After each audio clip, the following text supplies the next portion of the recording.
दोस्तों, रोज कुछ नया सीखने के लिए चैनल को सब्सक्राइब करें और बेल आइकन पर क्लिक कर दें, जिससे कि आपको हमारी वीडियोस की नोटिफिकेशन तुरंत मिल जाए। अगर आप में है इनमें से कोई भी लक्षण, तो आप भगवान के सच्चे सेवक हैं। जो भगवान के सच्चे भक्त होते हैं, सेवक होते हैं, उन्हें भगवान स्वयं मिलते हैं और फिर वो लोग वही कार्य करते हैं जो ईश्वर चाहते हैं। समाज का कल्याण भी वह उन्हीं की इच्छा से करते हैं। चाहे वे किसी के दुख का निवारण करें, चाहे किसी को कुछ सलाह दें, चाहे किसी को आशीष दें, ये सब ईश्वर की कृपा के कारण होता है। तो जिनके अंदर 5 में से एक भी लक्षण है, वे भगवान के सबसे निकट होते हैं, उनके सेवक होते हैं। हम चाहकर भी उनकी पूजा नहीं कर सकते जब तक उनकी स्वयं की इच्छा न हो। भगवान की पूजा भी वही व्यक्ति करता है जिस पर उनकी कृपा होती है, क्योंकि पूजा का अधिकार उन्हीं लोगों को मिलता है जिनमें ईश्वरीय तत्व होता है, ईश्वरीय गुण होते हैं। और भगवान जब चाहते हैं कि यह व्यक्ति मेरी पूजा करे, मेरी सेवा करे, तभी आप और हम उनकी सेवा कर पाते हैं। कुछ ऐसी भी चीजें होती हैं जिन्हें हम अपने अंदर देखते हैं और ईश्वरीय कृपा का अनुभव करते हैं। और जब आप ईश्वर की कृपा का अनुभव करना शुरू कर देते हैं, तो धीरे धीरे आप उनके सच्चे सेवक बन जाते हैं। आपको यहाँ एक बात और बता दें कि जरूरी नहीं है कि आप जब भगवान की पूजा पाठ करेंगे तो ही आप उनके सच्चे सेवक बन सकते हैं, उनके निकट हो सकते हैं। वह हर व्यक्ति जो दुखी लोगों की सहायता करता है, पीड़ितों की मदद करता है, किसी भूखे की भूख को शांत करता है, प्यासे की प्यास को शांत करता है, जो किसी के तन पर वस्त्र देता है, किसी के चेहरे पर खुशी देता है, वह व्यक्ति भी भगवान का भक्त होता है। और ऐसे लोगों पर भगवान की विशेष कृपा बनी रहती है। तो जरूरी नहीं है कि आप केवल पूजा पाठ करके ही भगवान के प्रिय बन सकते हैं। भगवान का प्रिय बनने के लिए आपको भगवान के द्वारा जो रचित है, जो अन्य योनियां हैं, आपको उन पर दया करनी होगी, जिससे भगवान बहुत जल्दी प्रसन्न हो जाते हैं। और हमारे धर्म ग्रंथों में बहुत सारे ऐसे उदाहरण भी हैं। एक उदाहरण मैं आपको देती हूँ। एक बार एक व्यक्ति भगवान शिव का कांवड़ लेकर जाता है, और जब वह कांवड़ लेकर वापस आता है तो प्यास के मारे तड़प रहा होता है। तब एक व्यक्ति कांवड़ का गंगा जल उसे पिला देता है।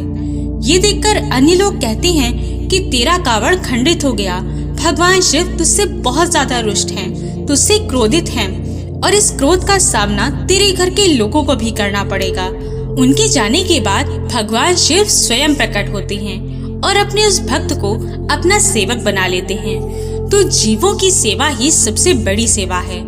आज मैं आपको जो बताने जा रही हूँ, उन 5 लक्षणों के बारे में, जिनमें से यदि एक भी गुण आपके अंदर है, एक भी लक्षण आपके अंदर है, तो आप ईश्वर के सच्चे सेवक हैं। तो ये जो गुण हैं, ये उन्हीं व्यक्तियों के अंदर होता है जो ईश्वर के सच्चे सेवक होते हैं, जिन पर भगवान की कृपा होती है। उन्हीं व्यक्तियों के अंदर ये गुण होते हैं। वरना आप स्वयं देख सकते हैं कि बहुत से ऐसे नास्तिक लोग हैं जो भगवान को नहीं मानते। ऐसे भी लोग हैं जो आजकल इस भागदौड़ वाली जिंदगी में कमाई के पीछे भाग रहे हैं, उल्टे सीधे काम करते हैं, लेकिन फिर भी भगवान की तरफ देखते तक नहीं, न ही किसी व्यक्ति की मदद करते हैं। तो कहीं न कहीं आपके अंदर ये गुण अगर है, तो आप भगवान के सच्चे सेवक हैं, क्योंकि ये गुण सभी के अंदर नहीं होते। तो आपको भी इस तरफ ध्यान देना है कि यदि आपके भीतर ये गुण हैं, तो आप भगवान के सच्चे भक्त हैं। तो सबसे पहला गुण है जो आप पीड़ितों को देखकर उनकी मदद करना शुरू कर देते हैं। जो व्यक्ति भूखा है, उसकी भूख देखकर आप उसे शांत करने का प्रयास करते हैं। जो प्यासा है, उसे पानी देकर उसकी प्यास शांत करने का प्रयास करते हैं। हर प्रकार से आप किसी पीड़ित व्यक्ति की मदद करने की कोशिश में लग जाते हैं। चाहे आप तन मन धन से, जो भी आपका सामर्थ्य है, उस अनुसार आप उसकी मदद करने का प्रयास करते हैं। तो यदि आप में ये गुण है, तो आप भगवान के बहुत बड़े सेवक हैं, क्योंकि ऐसा गुण उन्हीं लोगों में होता है जो भगवान के सच्चे सेवक होते हैं। और जो व्यक्ति स्वयं के लिए ना सोचकर दूसरे के लिए सोचता है, उनका कल्याण करता है, भगवान ऐसे व्यक्ति के लिए स्वयं सोचते हैं, उनका साथ देते हैं। दूसरा गुण है जो लोग कभी किसी से ईर्ष्या नहीं करते, जलन नहीं करते, सभी के सुख की कामना करते हैं। वे बहुत साधारण जीवन व्यतीत करते हैं, बढ़ चढ़कर जीवन व्यतीत नहीं करते, आध्यात्म में बहुत ज्यादा विश्वास रखते हैं। और ऐसे लोग भगवान के बहुत ज्यादा प्रिय होते हैं। भगवान के बहुत बड़े सेवक होते हैं। किसी पीड़ित को देखकर उन्हें दर्द पीड़ा महसूस होती है, जिसे दूर करने का हर संभव प्रयास करते हैं। साथ ही वह व्यक्ति ईश्वरीय कामों में, पूजा पाठ में ज्यादा समय देते हैं। पूजा पाठ में, मंदिर जाने में, कोई चालीसा या मंत्र का जाप करने में, कांवड़ यात्रा या फिर नवरात्र का व्रत करने में, भंडारा करने में, ऐसे कामों में बहुत ज्यादा आगे रहते हैं। उनका इन सभी कार्यों में काफी मन लगता है, उन्हें अच्छा लगता है।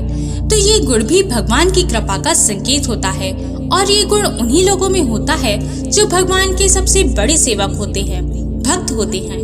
घर के मंदिर में भी जब आप पूजा करने के लिए जाते हैं तो वहाँ भी मन में ये विचार रखकर जाते हैं कि वहाँ पर भगवान विराजमान हैं और मैं उनकी सेवा में जा रहा हूँ। तो ये गुण केवल उन लोगों में होता है जो भगवान की सच्ची सेवा और भक्ति में लीन होते हैं, जिनकी कण कण में भगवान व्याप्त है। वे कभी जातिवाद नहीं करते कि ये बड़ा है, वह बड़ा है। बस इस चीज पर विश्वास रखते हैं कि सब में भगवान है और ईश्वर ही सबसे बड़े हैं, सब एक समान हैं। साथ ही वह व्यक्ति जिन पर ईश्वर की कृपा होती है, वह व्यक्ति सदैव ही ईश्वर का गुणगान करते हैं, उनके नाम का बखान करते हैं, ईश्वर से जुड़ी किताबों को पढ़ते हैं, भगवान से जुड़ी चीजों को जानना चाहते हैं। उनके भीतर उत्सुकता होती है कि वह ईश्वर से जुड़ी हर कथा को जाने, हर प्रश्न के उत्तर को जाने, उनके बारे में संपूर्ण ज्ञान प्राप्त करे। लोगों से इन विषयों पर चर्चा करते हैं। तो ऐसे लोगों पर भगवान की विशेष कृपा होती है, वे भगवान को बहुत प्रिय होते हैं। तो अगर आपके अंदर भी ये गुण हैं, तो आप भगवान के बहुत प्रिय हैं, उनके सच्चे सेवक हैं। इसलिए अपने आप को साधारण समझने की कोशिश न करें, क्योंकि आज की भागदौड़ भरी जिंदगी में आप देख रहे हैं कि भगवान के लिए कोई समय निकालने के लिए तैयार ही नहीं है। पूजा पाठ के लिए किसी के पास समय नहीं। सब अपनी इच्छाओं को जीने के लिए, उसे पूर्ण करने के लिए तैयार है। किसी के पास एक है तो वह दो चाहता है, जिसके पास दो हैं उसे चार की इच्छा है। तो इस प्रकार की भागदौड़ की जिंदगी में सब लगे पड़े हैं, भौतिक चीजों की तरफ अग्रसर हो रहे हैं। कहीं न कहीं आपके अंदर, हमारे अंदर ये गुण है कि हम आध्यात्मिक चीजों की तरफ अग्रसर हो रहे हैं। हम आध्यात्मिक चीजों को पहचानने की कोशिश कर रहे हैं, ये कामना कर रहे हैं कि भगवान तो है, लेकिन उनकी कृपा कैसे प्राप्त की जाए। हम इस चीज पर विश्वास करते हैं कि मोक्ष है, इस लोक से अलग भी एक लोक है, और इस मनुष्य योनि में जो व्यक्ति दुख भोगता है तो उसके ऊपर भी सुख है। तो इन चीजों पर, जिसे हम विश्वास कहते हैं या अविश्वास कहते हैं, तो यदि आपके भीतर ये गुण है तो आप साधारण नहीं हैं। बस आप ईश्वर का धन्यवाद कर उनकी सेवा में लग जाएं, उनकी भक्ति करें और आध्यात्म में लीन हो जाएं। आशा है कि ये वीडियो आपको पसंद आई होगी, और भी जानकारी के लिए स्क्रीन पर दिखने वाली वीडियोस को एक बार अवश्य देखें। जय श्री कृष्ण।